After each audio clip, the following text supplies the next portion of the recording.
Hey, welcome back to Good Morning Vail. Joining us in the studio with the Squash Blossom in Vail, I've got John Whiteley, he's the general manager, and then Sarah Graham, and she's been a tried and true, one of the designers that's been a part of the Squash Blossom for, I think you said about 18 years. Yep, that's right. Thanks for coming in this morning. Absolutely. Thanks a lot for having us. Great conversation off camera about being in the mountains and loving it here, and the inspiration for a lot of your design pieces. Yeah, absolutely. Absolutely. Yeah. I moved here a few years ago and I was totally inspired by all the beauty around us. And so my last 3 collections have been inspired by local nature and things, and I'll tell you all about those. So Sarah, you're from the West Coast, and then you moved to Basalt, that area, like you said, 3 years ago. And let's talk about we'll get into the jewelry in just a minute, but your background. How did you get into designing jewelry? And your inspirations, where did it start before you got into embracing the natural world here? Like, what is it all about for you? Oh, well, I started when I was living down in San Diego, still in college, and sort of visited a jewelry store and wandered in and started talking to the owner. And I had done some beading before that, but I had an idea to design a piece for my sister, and he walked me through, and so that really kind of introduced me to the deeper world of jewelry, casting and soldering and that sort of thing. And so I quit my job at a stock brokerage and no kidding. And said, I'll wash your windows if you teach me how to make jewelry. And fortunately, he needed someone to manage the store, so that's how it got started. Really? Yeah. So beading in college, like, isn't that like a traditional college thing to do, right? I know, it's a lot such of a beading. cliche. But you were into it at a younger age, like you enjoyed doing that part of it. Yes. And you built upon it, and now you have an amazing career because of it. Yeah.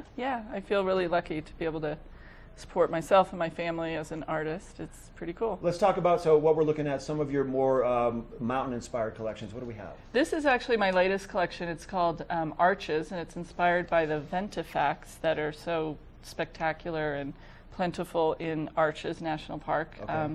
So a ventifact is something that's, it's a stone that's been carved by the wind or sand.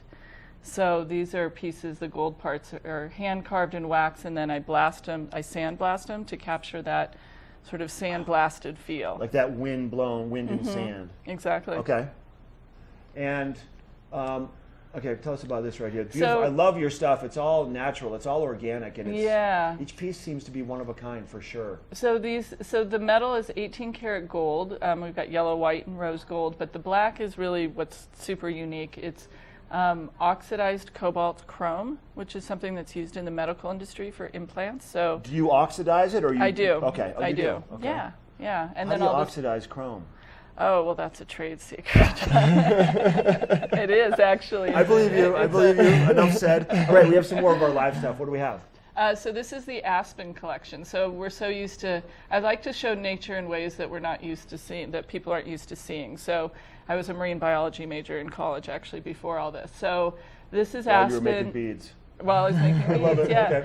Okay. So usually people, are so used to seeing that kind of aspen leaf, but I like to show the trunk of an aspen tree because I think the eyes are so unique and beautiful. They are, for sure. I agree with you on that. Yeah, so you look at this and you wouldn't necessarily think, oh, that's an aspen, as you would if it was an aspen leaf. But then first I want people to look at my jewelry and say, that's beautiful. But then I want them to say, when I explain the inspiration, oh, I didn't know that. I didn't know that, that looked like that so close up. So. And that'll be talking points when people are exactly. looking at the jewelry that you're wearing and say, let me tell you something about it.